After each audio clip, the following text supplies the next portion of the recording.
When the lawyer folded his hands and said, "Your father's will is empty," the room shrank around the sentence. His voice had that careful neutrality people use when they're hiding discomfort under professionalism. I nodded, not because I understood, but because men in small towns are taught to keep their nods where their words should be. The lawyer slid the envelope across the desk anyway, out of habit. Inside was a single page with nothing but the date, the seal, and a signature. No bequests, no explanations, no farewells. I walked out into the parking lot and stood in the cold until the wind finished saying what I couldn't. The drive back to the farm felt longer than the miles. The gravel road looked older, like it had been waiting for me to finally run out of reasons not to come. The house stood silent, windows blind with dust. Inside, everything smelled of machine oil and cedar, the perfume of my father's years. I walked through each room, expecting a note, a clue, something that would stitch the space between us. But there was nothing. When I reached the barn, the air changed. It was cooler, calmer, carrying the faint hum of metal remembering work. I flicked the light switch, and the single bulb buzzed awake. On the old workbench sat a shoebox covered with a burlap rag. I lifted it carefully, brushing off the dust, and inside, wrapped in paper, was a small cassette labeled in his square handwriting. "Son, play this." The sight stopped me harder than any words could. My throat tightened, and for the first time since the funeral, I felt something crack. Not grief, not anger, but curiosity that hurt. Whatever he had left me wasn't in a bank. It was here, waiting for me to listen. I held the cassette up to the light, the plastic scratched and clouded from years of dust. The label was yellowed and curling at the corners, but the ink, his ink, was still strong. "Son, play this." My father never said things plainly, never wrote them without a purpose. The man could spend a day fixing a carburetor without saying a single word, but when he did speak, it was usually something you carried for years. I went to the house and searched drawers until I found his old tape player, the black Panasonic with the cracked corner and the play button that stuck halfway down. I sat it on the kitchen table, wiped it clean, and pressed the eject button. It clicked open like a confession. I slid the tape in, pressed play, and waited. The machine hummed, the tape hissed, and then came a sound I hadn't heard in a decade. His voice. "Son," it began, low and careful. "If you're hearing this, I guess the lawyer's already disappointed you. That was the plan." He laughed softly, the kind of laugh that used to fill the barn when something finally worked after hours of failure. "The will's empty because everything that matters isn't on paper. It's out there, where the dust collects, where work happens. You'll know what I mean if you listen. Really listen." The tape clicked. Silence, then more words. "Go to the barn, the east wall. You'll find what I couldn't say while I was breathing." My hands shook as the machine stopped. The room felt smaller, the world larger. I walked to the window and looked at the barn, its roof sagging, its doors half shut, same as the last day I saw him alive. I didn't know what waited there, but I knew I couldn't not find out. The sun was slipping behind the cottonwoods when I stepped back into the barn, the cassette still warm in my pocket. Dust hung in the air like time slowed down. Every creak of the floorboard sounded heavier now that I knew they might be leading somewhere. The east wall stood just as he'd left it, lined with pegboards, hooks, and old tools that had more rust than shine. The workbench was littered with the remains of projects he'd never finished, a carburetor half rebuilt, a pair of pliers frozen with age, a small coffee cup ringed with years of dried patience. I started running my hands over the wallboards, tapping for hollows, for any sign of something hidden. Near the corner, behind a row of dull saw blades, I felt a gap where the nails had been replaced with screws, something deliberate. I unscrewed them one by one, each turn feeling like a step back into a conversation I'd left unfinished. When the last screw came loose, a narrow panel shifted free. and behind it was a tin box covered in an oily rag. My pulse picked up. I dragged it into the light and opened it. Inside was another cassette, unlabeled, and a folded note that simply read, "Play the first one to the end." I frowned, confused. I thought I had. Maybe there was more on the tape I hadn't heard. Maybe he meant a second side. I wiped the sweat from my palms, slid the first cassette back into the player, and flipped it. The hiss began again, followed by his voice, a little rougher this time. "If you made it this far, you're where I hoped you'd be," he said. "I left something for you. Not money, not land. Something you'll have to build." Then came silence and a faint sound of hammering. I sat there listening, the faint hammering fading into the hum of the tape. Then came a slow inhale, that deep breath my father always took before saying something that mattered. "You'll find lumber behind the old seed barrels," his voice said. "It's not just wood, it's pieces of a promise. You'll know where to put them when you remember why we built anything in the first place." The words hung in the air like smoke. I pressed stop, heart hammering against my ribs. Behind the seed barrels, it wasn't far. I moved them one by one, each heavier than memory should allow. Dust spilled like flour, covering my boots, the smell of hay and diesel filling my nose. And then I saw it. A stack of boards, wrapped in canvas and tied with wire. The top one had a mark burned into it, a small circle enclosing a cross, the same symbol Dad used to carve into the handles of his tools when I was a kid. I dragged one of the boards out and felt something carved along its edge. Letters. My name. Not printed or painted, engraved deep and steady. I set it aside and kept uncovering the rest. Some had words, others dates, one with just a single phrase. "Start again." For a long minute, I just stared. It wasn't money. It wasn't property. It was a message in wood, a blueprint without drawings. I remembered how he used to say, "If you can build it with your hands, you can build it with your life." I took the boards out into the fading light and leaned them against the wall. The sky was turning gold to violet, and the wind carried that familiar evening hum through the fields. Whatever this was, it wasn't over. It was beginning. That night I couldn't sleep. The house felt like a hollow instrument, echoing the sounds of the past. Hinges creaking, floorboards sighing, wind pushing through the chimney like it was whispering names. I lay on the couch staring at the ceiling, the cassette player still on the table, waiting like a question that needed a better answer. Around 2 in the morning, I got up, poured coffee into a chipped mug, and walked back to the barn. The moonlight was enough. I didn't turn on the bulb this time. The boards stood against the wall where I'd left them, faintly glowing under the slits of silver light.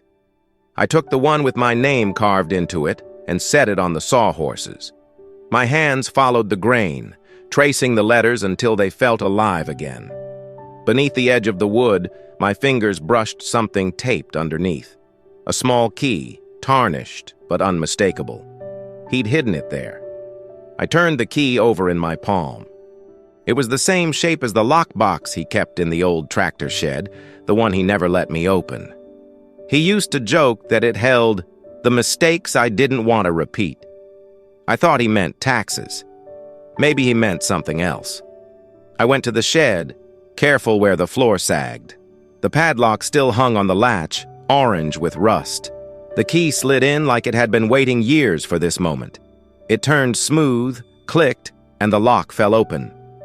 Inside the box were papers, photographs, and another cassette. The label this time said only, "For when you're ready." I sat down right there on the dirt floor holding it and realized he hadn't left me an inheritance.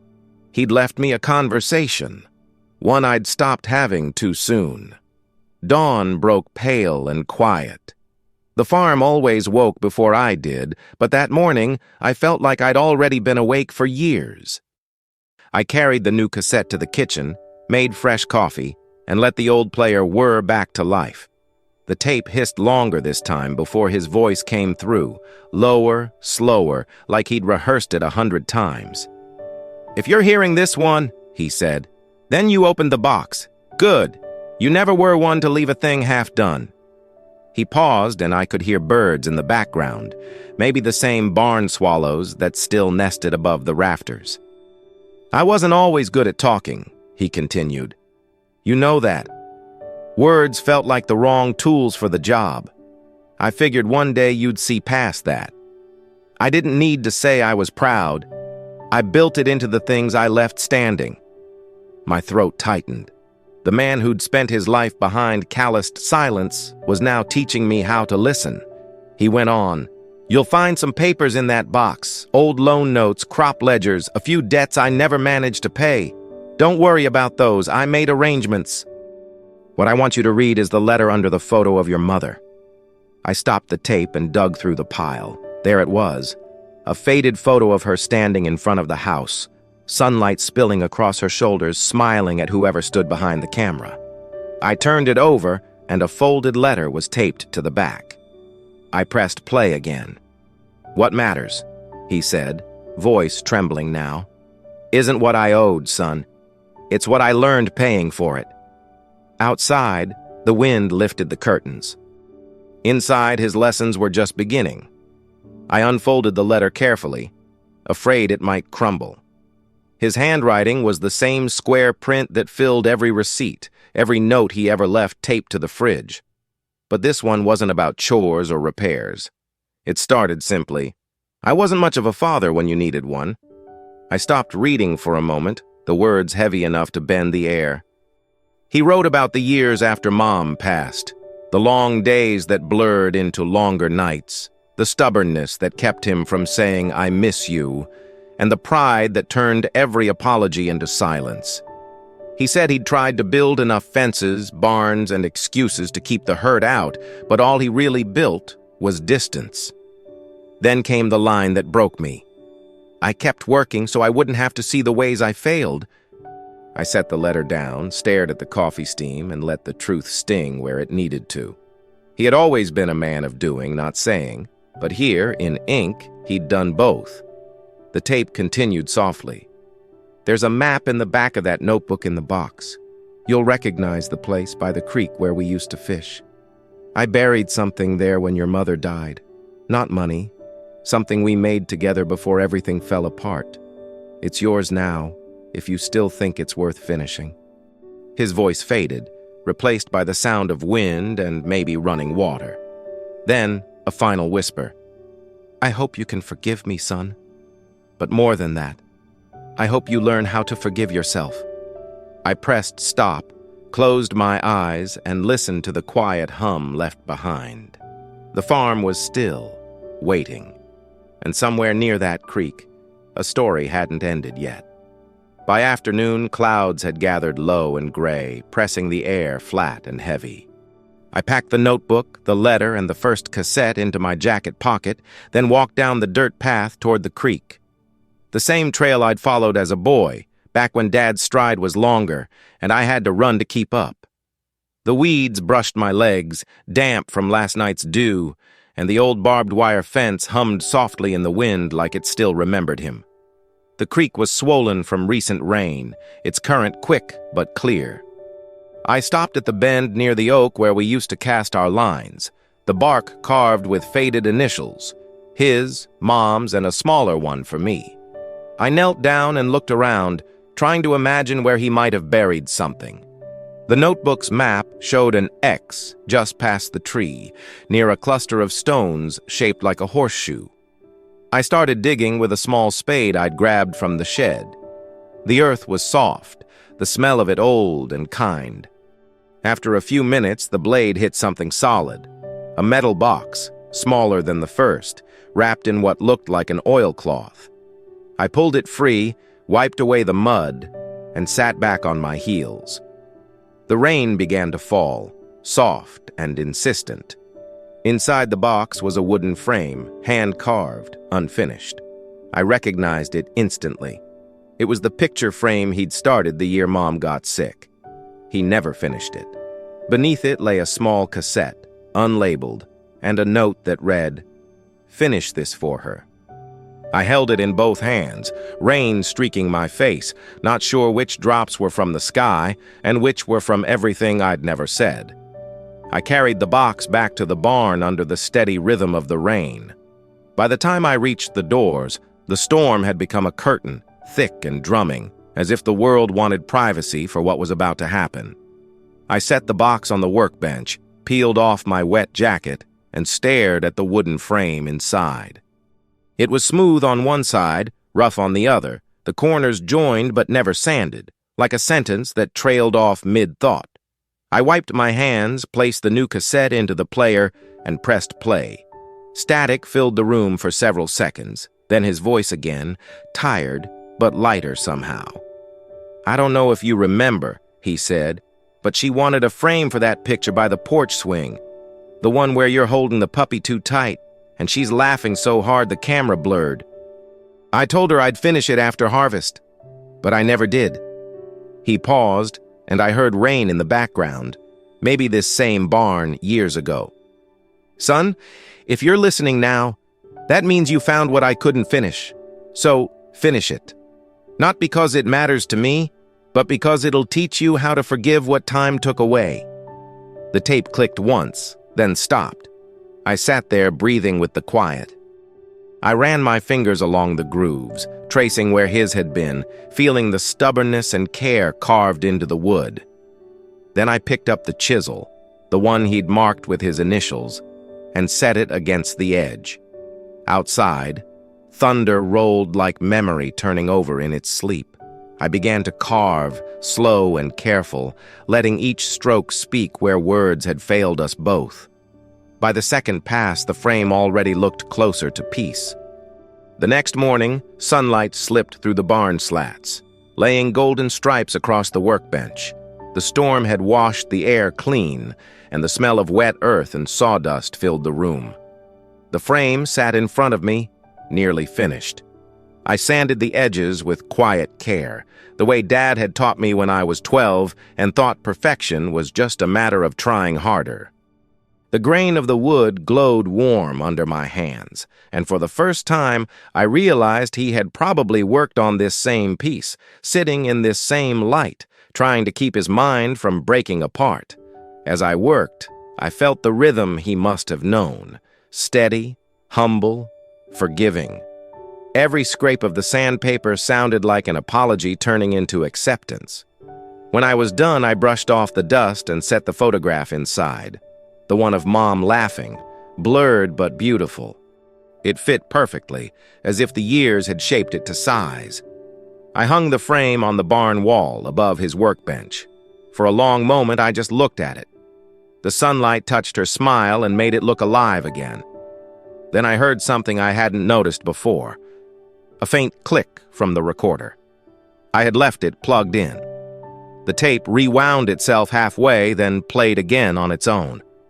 My father's voice returned, softer this time, almost like a whisper carried on wood and wind. "If you finished it," he said, "then you understand. We build to remember, but we fix to forgive. I'm proud of you, son." The words folded into silence. I turned off the player, wiped my eyes with the back of my hand, and whispered back to the air, "I know, Dad. I finally know." I left the recorder running that morning, not because I expected more words, but because the barn suddenly sounded alive again.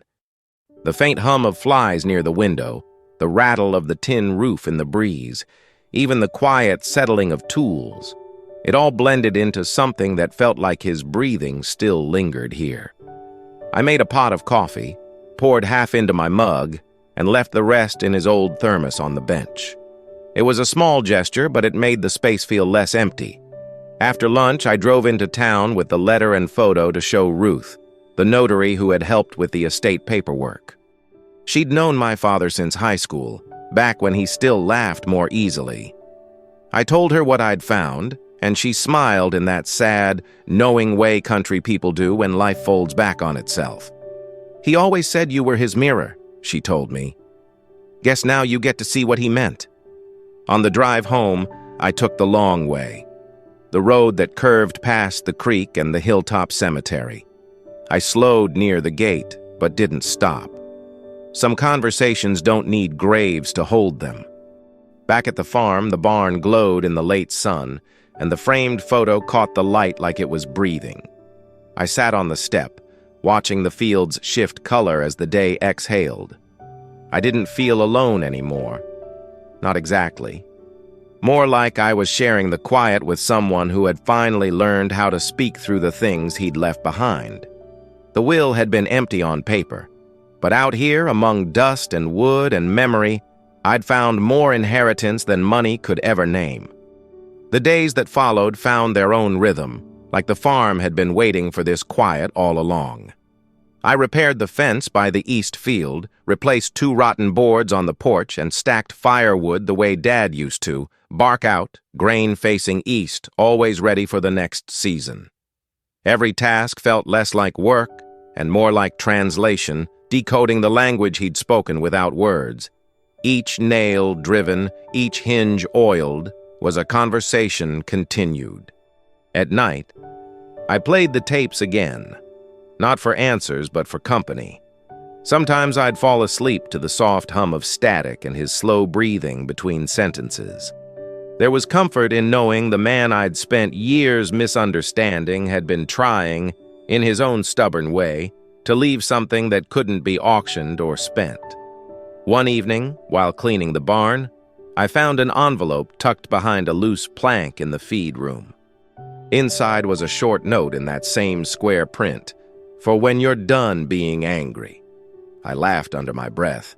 The anger had burned out somewhere between the hammer blows and the sanding strokes. All that was left now was a strange peace. I pinned the note beside the photo of Mom, right under the frame I'd finished. The barn looked different now. Not younger, not older, just truer. It carried his presence the way a song carries its silence. Before heading in, I turned off the light, stood at the doorway, and whispered, "I'm done being angry, Dad."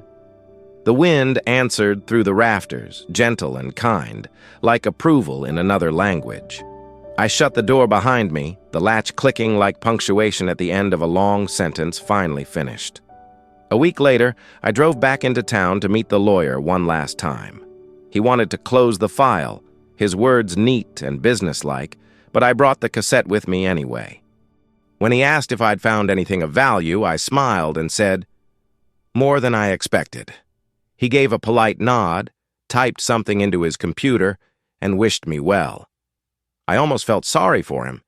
He'd never understand that sometimes an empty will can leave a fuller life behind. On the way home, I stopped by the creek.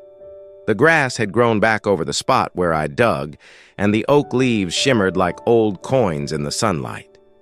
I sat there with my boots in the water, listening to the low murmur of the current. It didn't sound sad anymore. It just sounded honest.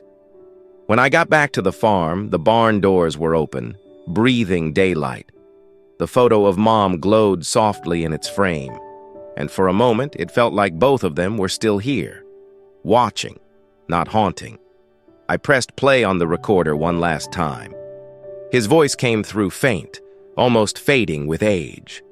"If you finish the frame, son, then you already understand. What we build isn't meant to last forever. It's meant to teach us how to love the parts that do." The tape stopped. I let the silence linger. Then I smiled, rewound it gently, and set it on the shelf beside his hammer.